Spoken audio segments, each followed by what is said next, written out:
You'll never make it without me. My ex-wife laughed as she took half my business in divorce. Just a matter of time before you fail. Her lawyer smirked. I said nothing, just walked away. 6 months later, my phone wouldn't stop ringing with her desperate calls. So I'm a 34-year-old dude who's been in the home renovation game for a while now. Started this shit way before I ever met my wife. Spent 7 fucking years working under this old school master carpenter, learning all the tricks of the trade. This guy was a legend in our area. The kind who could eyeball a measurement and be more accurate than your digital tools. He was tough as nails too. Would tear apart my work if it wasn't perfect. But that's exactly why I got so damn good. After those 7 years of busting my ass, I finally built enough cred to start my own small renovation company. At first, just me, a beat-up truck, and a garage full of tools I'd collected over the years. Started with small jobs, deck repairs, custom shelving, that kind of stuff. But I put my heart into every project, and word started spreading. Before long, I was getting calls for bigger jobs. Kitchen renovations, bathroom remodels, custom built-ins for rich people's houses. My business wasn't huge or anything, but I was making decent money and things were looking up. Had a couple part-time guys helping me out with the bigger jobs. Was even thinking about getting a small workshop space instead of working out of my garage. Life was pretty sweet. I was my own boss, doing what I loved, and making a good living at it. Then, she walked into my life. Met her at a home show where I had a small booth set up. She came by asking about custom cabinets for her condo. Honestly, she was smoking hot and I was immediately interested. Smart too. Had this confident way of talking that made you want to listen. We got to talking, and turns out she had a marketing degree and worked for some fancy firm downtown. After I finished her cabinets, which she loved, we started dating.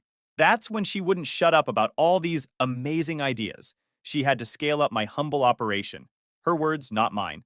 She kept saying stuff like, "You're wasting your potential, and you could be the biggest custom renovation company in the city with the right marketing."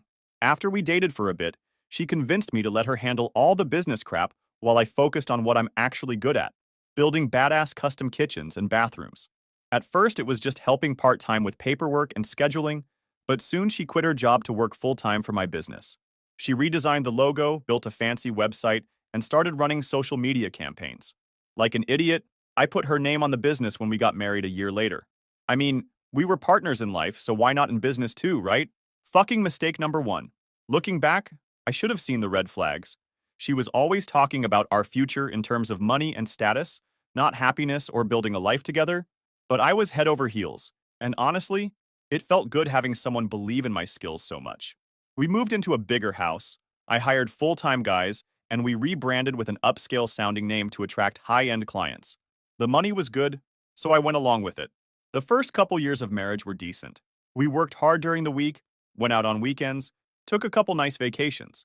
But looking back, I can see the cracks that were forming. She'd get pissed if I wanted to take smaller jobs for longtime customers that weren't profitable enough.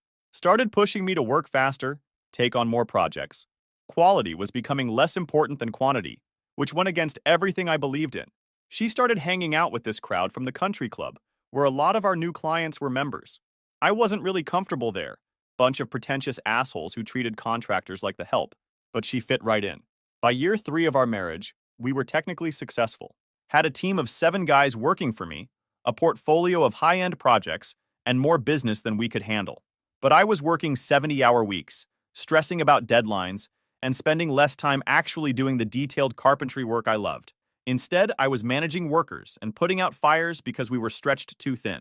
Meanwhile, she was becoming the face of the company, handling all client meetings, doing the estimates, usually way too low for the work involved, and making promises I had to kill myself to keep.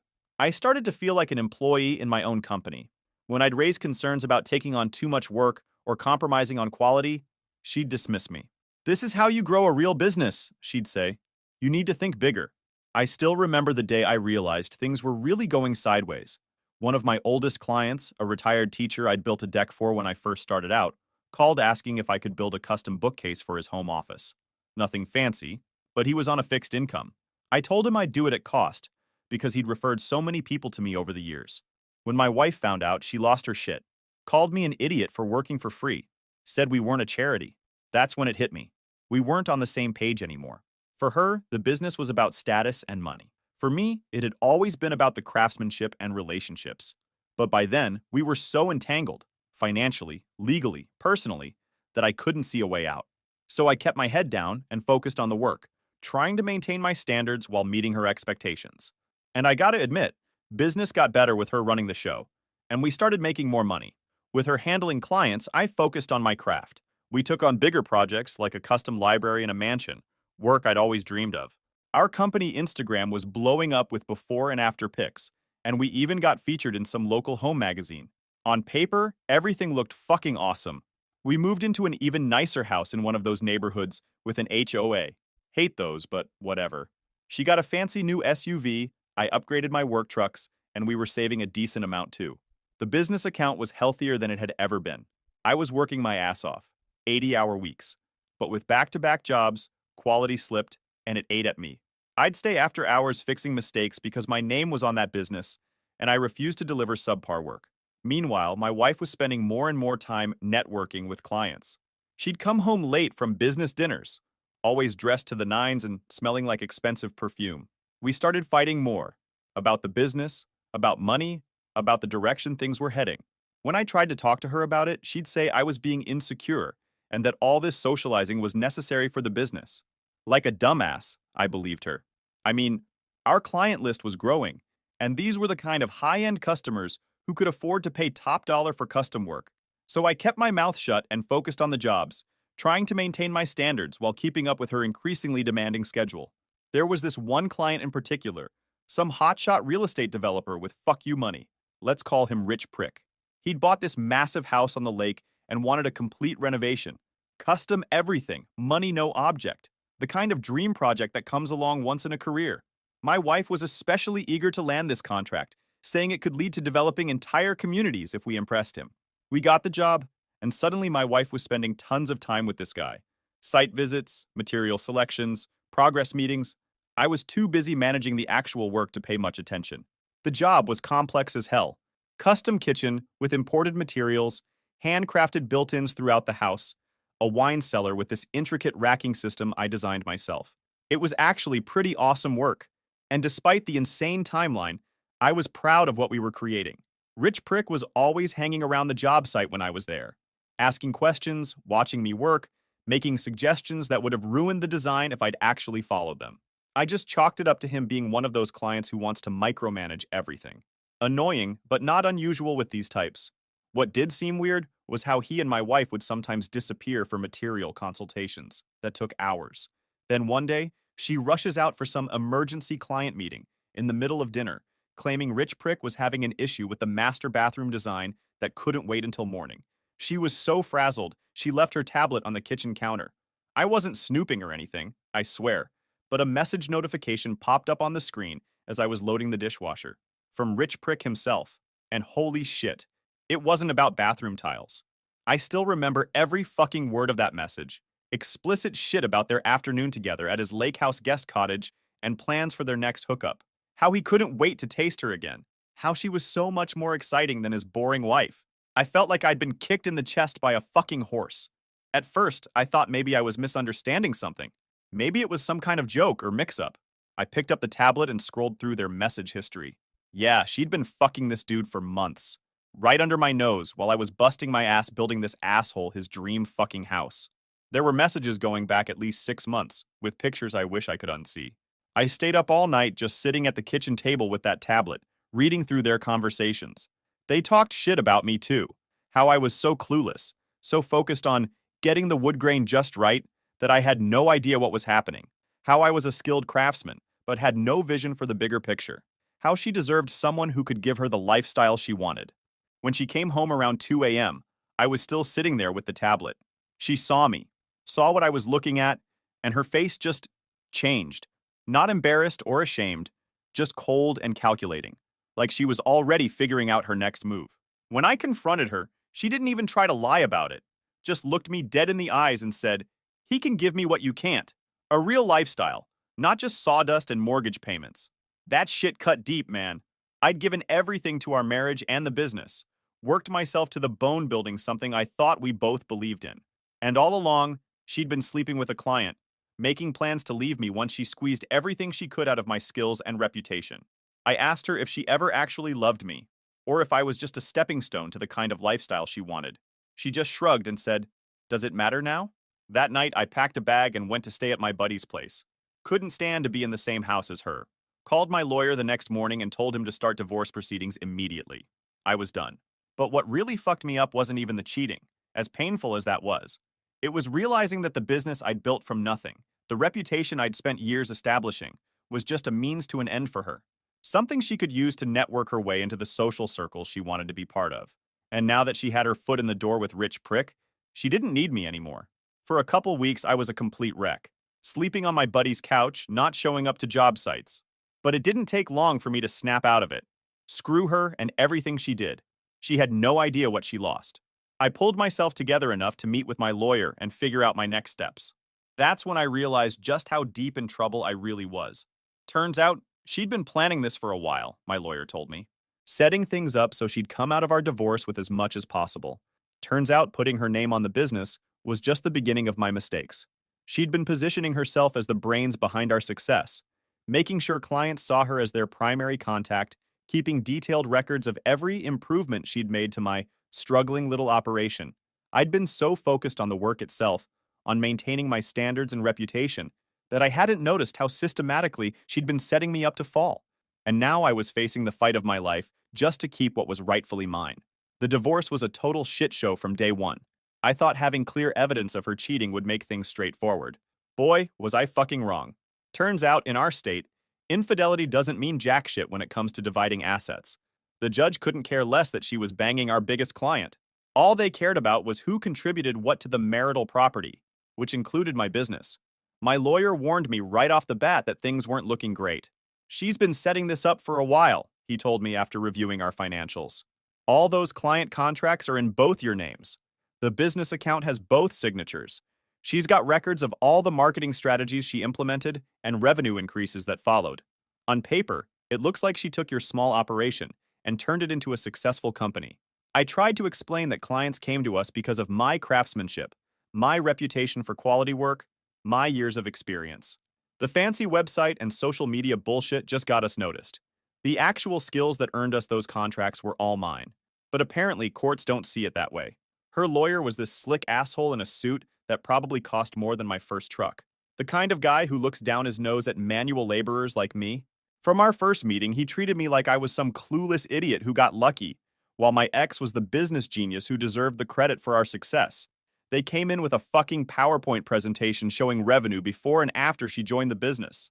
Graphs and charts with dramatic upward trends. Testimonials from clients about how professional and responsive she was. Photos of her at networking events, bringing in new business. The whole dog and pony show made me look like I was just the muscle, while she was the brains of the operation.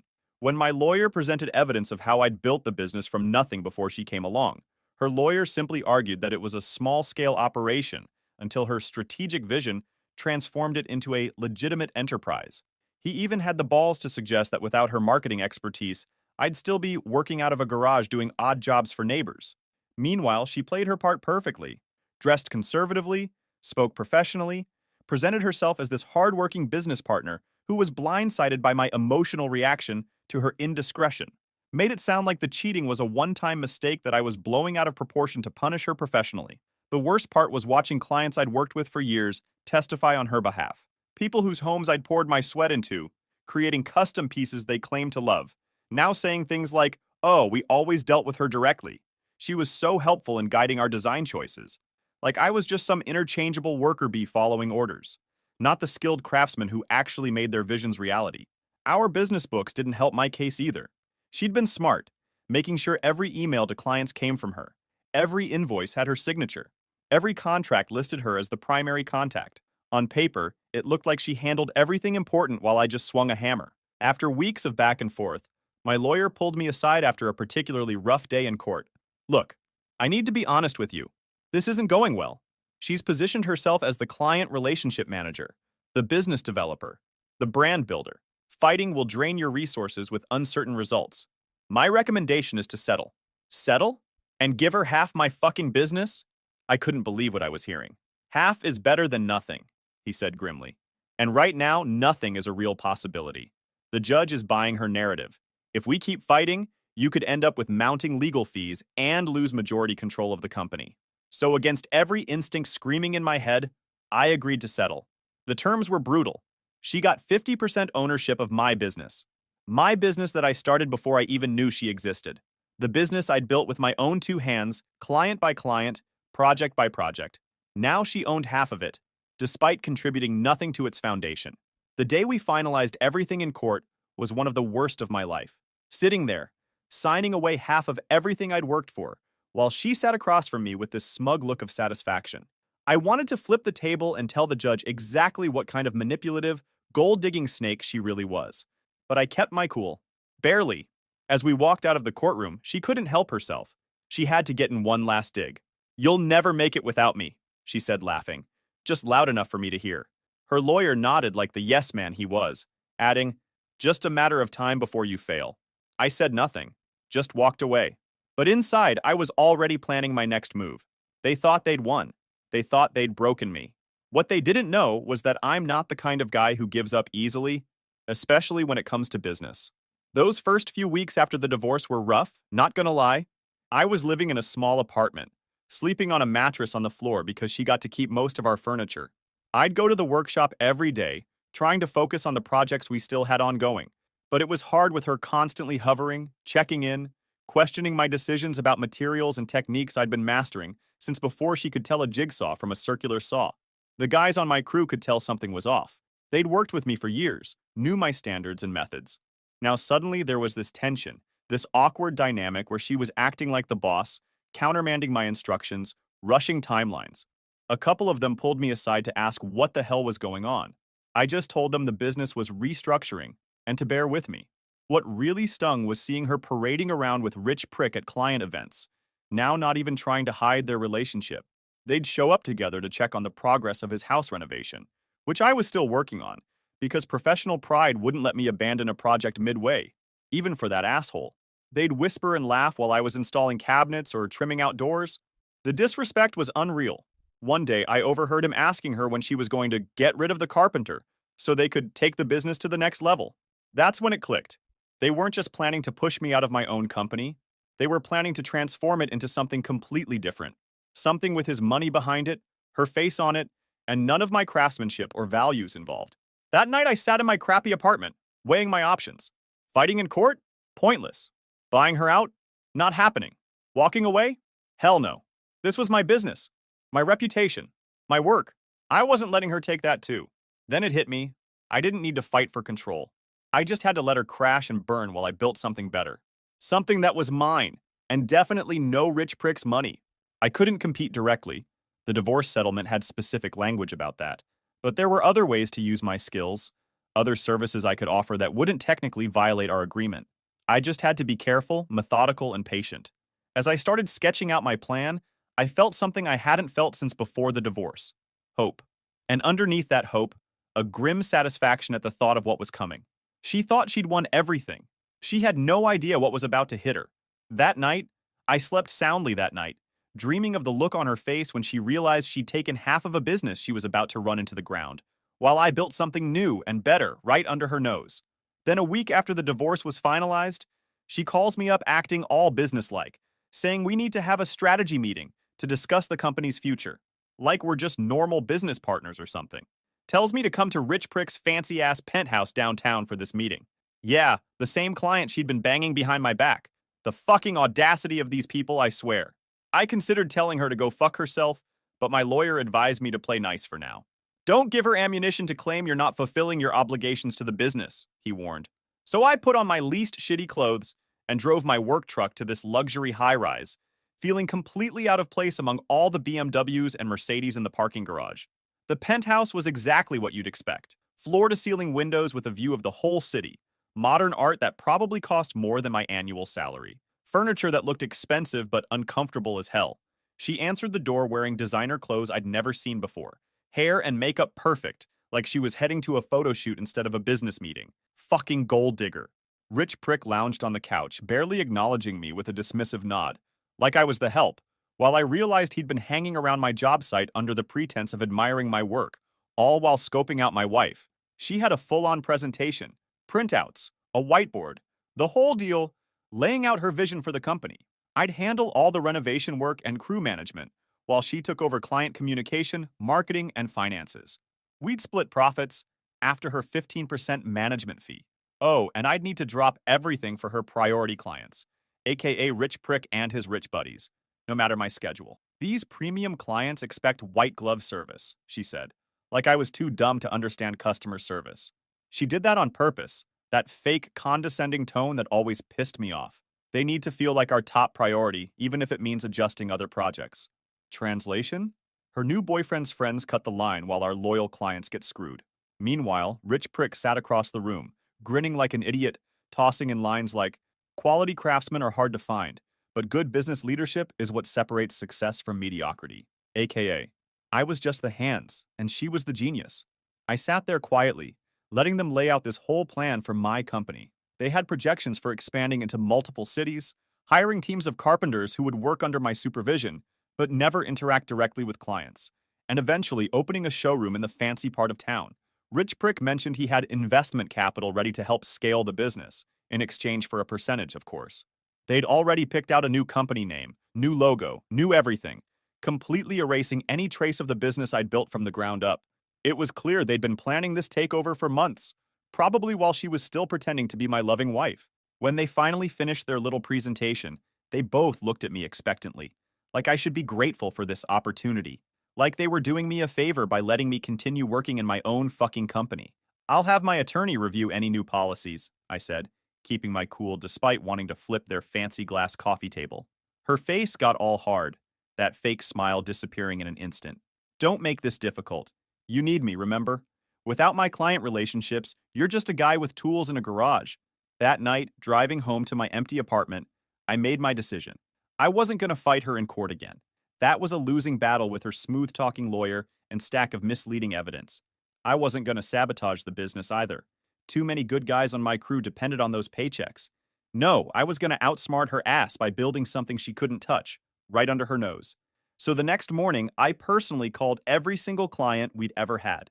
Started with the ones from before she joined the business, but worked my way through the entire client list. I didn't trash talk her or mention the divorce. Just said I was checking in on their satisfaction with past projects and wanted to maintain a direct relationship for any future work. Most of them actually appreciated the personal touch. Turns out people like talking to the person who's actually going to be building their shit, not just a slick salesperson. During these calls, I'd casually mention, "By the way, if you ever need any small repairs or custom pieces done quickly, I sometimes take on freelance jobs on weekends. Nothing that would interfere with our company's work, of course, but if you need something special." Left it hanging, but most people got the message. I ran the idea past my lawyer. What if I did freelance carpentry on the side while staying with the company? He checked the settlement. You can't start a competing business or poach clients, but nothing stops you from taking small independent jobs as long as they don't overlap with the company's core services. So if the company does full renovations and I stick to small custom pieces or repairs, that could work. Just keep records in case she tries to twist it into a violation. That weekend, I started quietly picking up freelance jobs. I'd always loved doing small-scale detailed carpentry work, but the main business had moved toward bigger renovations under her direction. There was a niche market for custom furniture pieces, built-ins for awkward spaces, and restoration of damaged woodwork that the company wasn't really serving anymore. I also took a part-time teaching gig at the community college, teaching basic woodworking on Tuesday nights. This served two purposes: extra cash that wasn't tied to the business, and connections with a bunch of homeowners who needed custom carpentry work done but couldn't afford the premium prices at our main company. Plus, it was actually pretty rewarding passing on skills to people who genuinely wanted to learn. Meanwhile, I was still showing up at the main business every day, doing the work, managing the crew. I made sure to document everything: my hours, the quality of my work, every client interaction. I knew she was looking for any excuse to claim I wasn't fulfilling my obligations, so I became the model fucking employee. Always on time, always professional, never complaining about the increasingly unreasonable deadlines or the way she'd undercut my authority with the crew. What she didn't know was that my side hustle was growing steadily. I was building a reputation for high-quality custom work at fair prices, spread entirely by word of mouth. I was careful to only work with clients who weren't actively doing business with the main company, focusing on smaller jobs the company wouldn't bother with anyway. The guys on my crew noticed something was up. I was suddenly less stressed despite the increasingly toxic work environment. One night after work, My foreman Mike asked me straight up what was going on. "You've got something on the side, don't you?" he said, not accusingly, just curious. I neither confirmed nor denied, just shrugged. "Just focusing on the parts of the job I can control?" He nodded, understanding perfectly. "Well, whatever you're doing, it's working. And if you ever need an extra pair of hands on a weekend." He left it hanging, and I appreciated the silent offer of support. By month 2, I had steady freelance work on evenings and weekends. Not huge, but enough to build a financial cushion outside the main business. Exhausted? Yeah. But it felt good to work on my own terms without her hovering, rushing, or cutting corners. My community college students turned out to be a bonus. Homeowners learning DIY who often needed help on projects. That meant more small jobs, more experience, and more people knowing my name. Meanwhile, my ex was busy running our original business into the ground at record fucking speed. She hired some construction management graduate with a fancy degree, but barely any hands-on experience to replace me as the lead carpenter. This kid couldn't tell oak from pine without a label, but he had a degree and talked a good game, which was apparently all she cared about. She rebranded with some pretentious new name, jacked up all the prices by like 40%, and rented an expensive showroom in the bougie part of town where Rich Prick and his friends hung out. The showroom was a complete waste of money, all glass and chrome with little samples of materials and fancy 3D renderings of projects, but nothing actually showing the craftsmanship that had built our reputation in the first place. She also hired this interior designer chick to create concept boards and had professional photos taken for a new catalog. Meanwhile, the actual workshop where the real work happened was being neglected. Rich Prick invested a ton of money in the expansion, throwing cash around like it was nothing. They got a fancy new company van with the new logo, bought a bunch of new equipment we didn't really need, and hired 2 more office staff to handle the increased demand they were so sure was coming. They were spending money like the contracts were already signed, when in reality they were just burning through the company's reserves and Rich Prick's investment. Then, the call started about 2 months later, right on schedule. First, she demanded I train her new carpenter and his team. Wanted me to teach this kid everything I'd learned over 15 plus years in the trade in like 2 weeks. I refused, pointing out that wasn't part of our agreement, and I had my own projects to manage. She lost her shit. Started threatening to take action for breach of contract. My lawyer assured me I was under no obligation to train my own replacement, so I stood my ground. Then came the quality complaints. Turns out her fancy degree-holding carpenter was all theory and no practice. Clients were calling about cabinet doors that didn't close properly, trim that wasn't mitered correctly, finishes that were uneven or bubbling. Instead of addressing the actual problems, she tried to blame me, claiming I was withholding critical information about our processes, as if the basics of quality carpentry were some secret recipe I was refusing to share. Then came threats of legal action when I remained uninvolved in fixing their fuck-ups. Got an official-looking letter from her lawyer claiming I was deliberately sabotaging the business by not stepping in to solve problems created by her incompetent team. "You're deliberately sabotaging the business," she accused during one particularly heated phone call. "I'm not involved in your business decisions," I replied calmly, enjoying how much that "your" pissed her off. "Our business," she corrected, voice getting all high and tight like it did when she was really mad. "Your name is still on it, so clients expect your quality."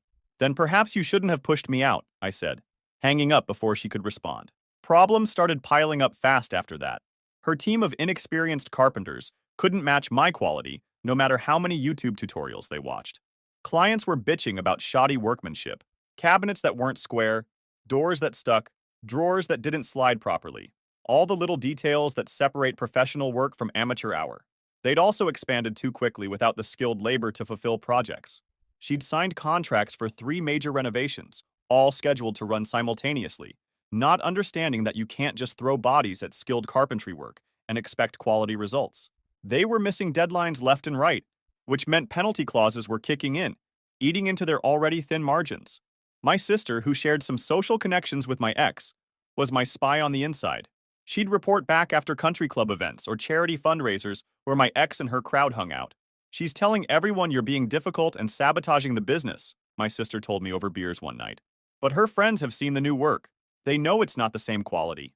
One client showed me photos of her new built-ins, and honestly, it looks like something from a DIY weekend project, not professional work.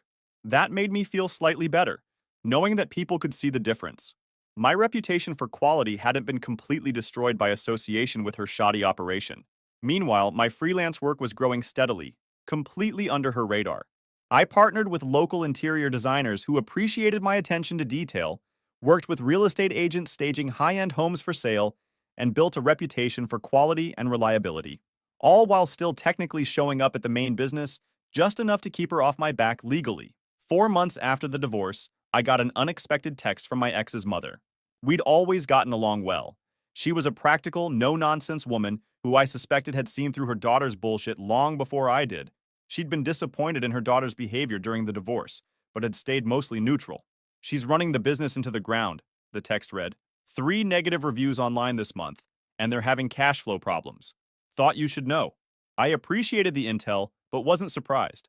You can't maintain a reputation for quality while cutting corners and rushing work. And you can't stay profitable while bleeding money on unnecessary expenses like fancy showrooms and overpaid, underqualified staff. Then something fucking awesome happened. Clients who'd hired my ex's business started coming to Emmy on the side to fix their poorly done renovations. It started with a guy who'd been a loyal customer for years. He'd gone ahead with a built-in entertainment center project that had been in the planning stages before the divorce, assuming the quality would be the same. When the final product turned out looking like something from a big box store rather than custom work, he called me directly. "Look, I know things are complicated with the business," he said awkwardly, "but this just isn't up to your usual standards. Can you come take a look? I'll pay whatever your freelance rate is." I went over that weekend and was horrified by what I saw. Uneven stain, visible screws where there should have been plugs, gaps in the joinery you could stick a credit card through. I ended up rebuilding half the unit, and the client was so grateful. He referred me to several friends who'd had similar experiences. One of those referrals turned out to be a retired contractor who'd hired the company for a bathroom renovation.